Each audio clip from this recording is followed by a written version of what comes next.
Assalamualaikum warahmatullahi wabarakatuh. Oke, kali ini saya ingin menjelaskan tentang turunan fungsi sinus, gitu ya. Jadi, misalkan saya punya fx-nya adalah sin x, seperti itu. Kita ketahui bahwasanya definisi turunan fx dilambangkan dengan f aksen x. Ada petiknya di atas, gitu ya. F aksen x adalah seperti ini. Limit fx plus h dikurangi fx per h limit h mendekati 0. Ini ada penjelasan secara gambarnya, tapi kali ini tidak saya jelaskan karena saya anggap sudah pernah belajar di kelas 11. Oke, selanjutnya saya ingin menjelaskan turunan dari fungsi sinus. Di sini kita masukkan fungsi fx tadi. Kita tahu tadi kita punya fx-nya adalah sin x. Kita turunkan menggunakan definisi tadi ya. Jadi f aksen x seperti ini. Jadi sin yang awalnya sin x, kalau fx, kalau kita punya fx, kalau kita punya fx, aduh maaf ini tulisannya masih jelek nih. Kalau kita punya fx itu kan fungsinya sin x seperti itu ya. Ini kalau kita punya fx itu kan fungsinya sin x seperti itu.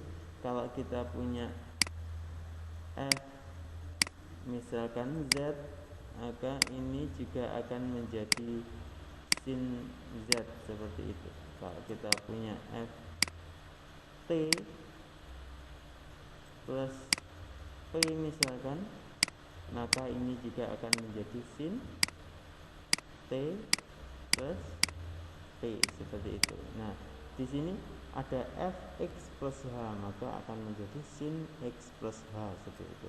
Sedangkan sini fx tetap sin x seperti itu. Kemudian ingat bahwasanya aturan sin ini ya, yang pernah kita pelajari di kelas 11.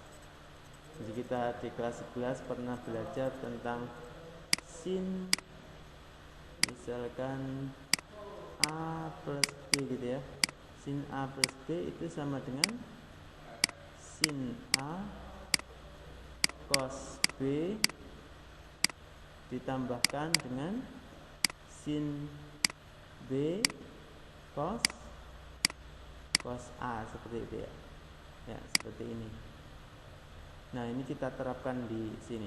Sin x plus h kita terapkan jadi sin x cos h plus sin h cos x seperti ini. Ini min sin x-nya tetap. Oke, paham sampai sini ya? Oke, kita lanjutkan. Di sini kita kumpulkan. Di sini kan sama-sama ada sin x-nya. Di sini ada sin x lagi. Saya kumpulkan. Sin x cos h tetap di sini. Min sin x saya pindah ke sini. Ini saya geser ke kanan seperti itu saja. Selanjutnya ini sama-sama ada sinnya, saya kumpulkan. Ini namanya difaktorkan gitu ya. Jadi misalkan saya punya AB plus A seperti itu, maka ini karena sama-sama ada A nya ya, maka boleh saya tulis A dalam kurung apa? B plus 1 seperti itu ya. Jadi AB ini sama dengan ini ditambah dengan A kali 1, jadi A seperti itu ya. Pemfaktoran biasa kok. Ini SD. Nah, selanjutnya ini tetap. Nah, sudah ya, sampai sini sudah. Lanjut. Di sini kita pisahkan. Ingat bahwasanya ada sifat limit. Kalau limit dari fx plus gx gitu ya, misalkan seperti ini, maka akan menjadi limit fx plus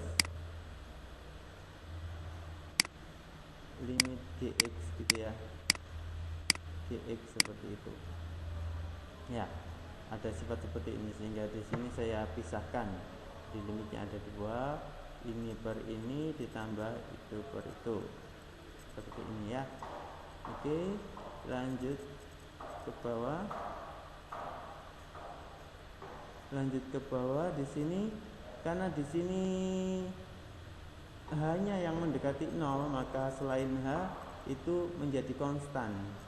Artinya tidak dipengaruhi oleh limitnya ini, seperti itu. Jadi ini kan di sini ada sin X.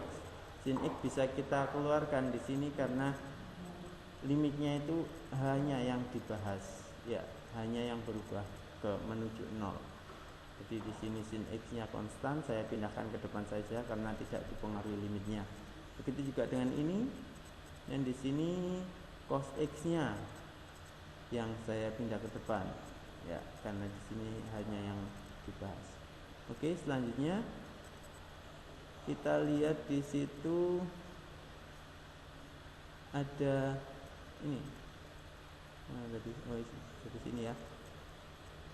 Oke, di sini cos H-1 per H di sini kok bisa jadi seperti ini ya. Min 2 sin H per 2 sin kuadrat. Jadi ingat di kelas 11 kita pernah belajar bahwasanya cos 2A misalkan di sini sama dengan 1 min 2 sin kuadrat A, seperti itu. Ini yang pernah kita pelajari dulu di kelas 11 ya. Nah, lihat ini di sini 2A, di sini menjadi kuadrat A.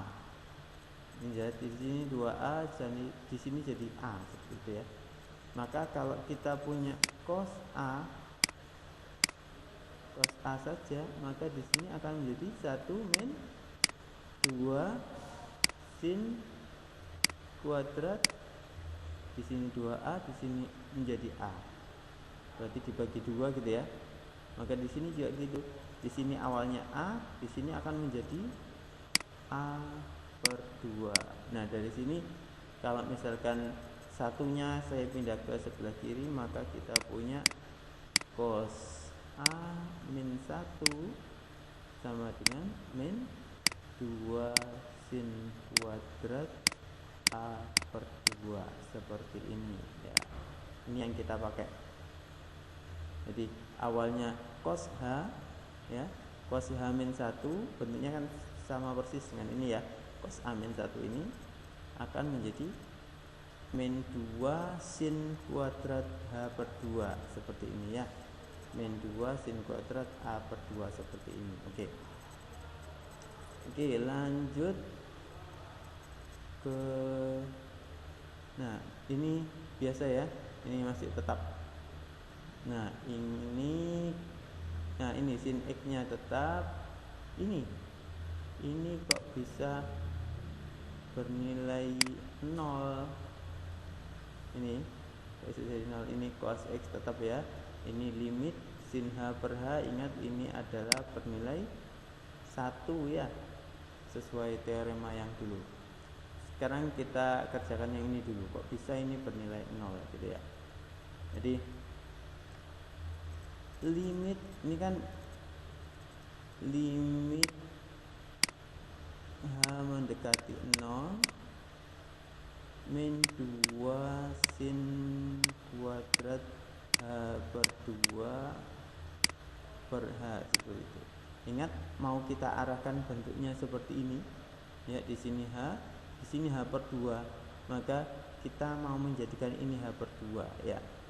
Nah, biar ini bisa menjadi H per 2, kita kalikan aja dengan setengah per setengah ya, setengah per setengah, seperti ini. Biar ini nanti bisa menjadi H per 2 ya. Oke ya. Oke, jadi kita punya di sini limit H mendekati 0. Di sini 2-nya tak bagikan ke sini ya. Min 2 per 2 sin, di sini kan sin kuadrat, saya tulis 2 kali sin kali sin gitu ya. Sin H per 2 dikalikan dengan sin H per 2 gitu ya. Kuadratnya saya tulis seperti itu. Di sini jadi H per 2 ya. Oke. H per 2. Ini habis tinggal min 1 ya. Berarti kita punya min 1 dikalikan dengan, ingat yang seperti ini, limit H per 2 per H per 2 bentuknya persis seperti ini, maka kita punya nilainya adalah 1 sesuai teorema ya. Kemudian yang tersisa tinggal ini dikalikan dengan limit H mendekati 0 dari sin H per 2. Nah, karena di sini aman, kita substitusikan aja langsung. Hanya sama dengan 0, maka di sini akan menjadi sin 0 gitu ya. Sin 0 itu berapa? Ya, sin 0 itu adalah 0. Maka kita punya di sini min 1 dikali 1 dikali 0. Hasilnya sama dengan 0 seperti itu. Maka ini bernilai 0, sehingga kita punya sin X dikalikan dengan 0 ditambah dengan cos X dikali 1. Ini habis, tinggal cos X saja. Maka turunan dari sin X diturunkan akan menjadi, diturunkan ya, diturunkan akan menjadi cos X seperti itu. Oke, sudah seperti ini. Ini terus dipakai terus ini. Sin X turunannya selalu cos X seperti itu. Oke, mungkin itu saja dulu. Terima kasih, mohon maaf. Semoga dimengerti. Assalamualaikum warahmatullahi wabarakatuh.